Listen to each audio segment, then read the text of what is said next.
So we were also wondering how neurotransmitters or electrical signals are used by the brain to communicate messages or feelings.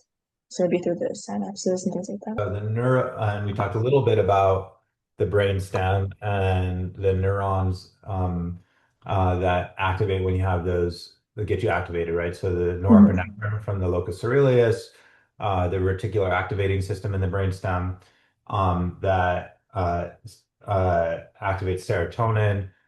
So these different neurotransmitters that are activatory, you think of them like as I don't know, train stations, right? So you have a node where people get on and then they go to the next node, right? So the brainstem is like New York City's downtown train station, right? So it's the Grand Central, right? And so all the signals from the body go to these nuclei, and then at Grand Central, there's a decision to send multiple different signals to other areas of the brain.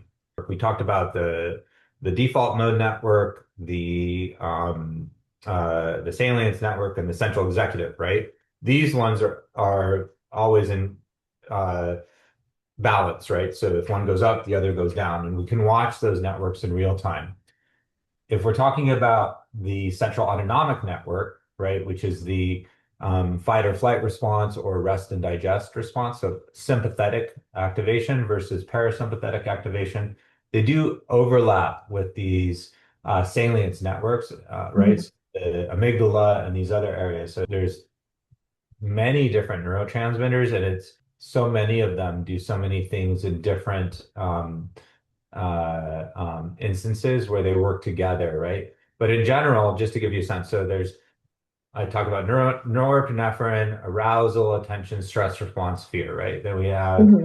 serotonin, social behavior, uh, mood and sleep, right? Indicated in depression, OCD, PTSD, right? So some of these neurotransmitters are treated with drugs that increase that neurotransmitter that help certain disease states.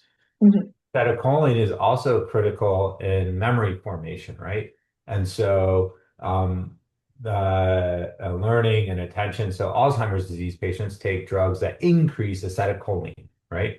Right. Um, Dopamine is reward, and dopamine and also is really interesting, is important in Parkinson's disease, right? So the dopaminergic neurons that are important for regulating motion and allowing me to smoothly move my hands and my voice and all kinds of movements that we do take for granted. Even if I close my eyes, I can do, touch my nose and all these kinds of things, right? Uh, it's amazing and highly regulated when you think about just look at the robots that we're trying to train to do different things these days. They're jerky, they don't have the smoothness yet that humans have.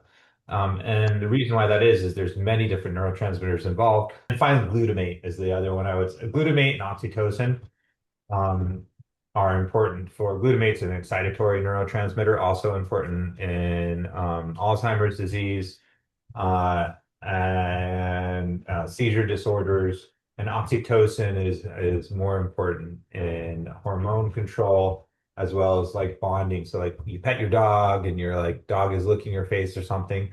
Both you and the dog are releasing oxytocin, which improves your bonding between those two individuals. And what's amazing actually is that if you look at the neuronal activity in the brain, right? And so right now, if both of us were hooked up to EEGs, like and you were talking to me and I was telling you instructions, and let's say I was saying, I want you to type out exactly what I said, and I'm watching you type and I'm telling you what to type, right?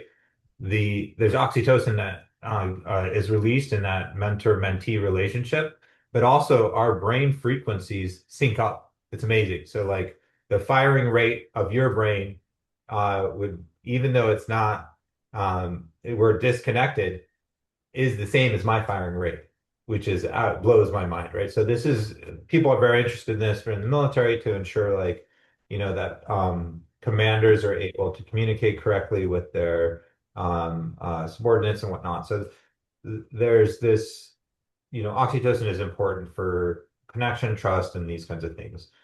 So I think that's as far as I'll go for the neurotransmitter.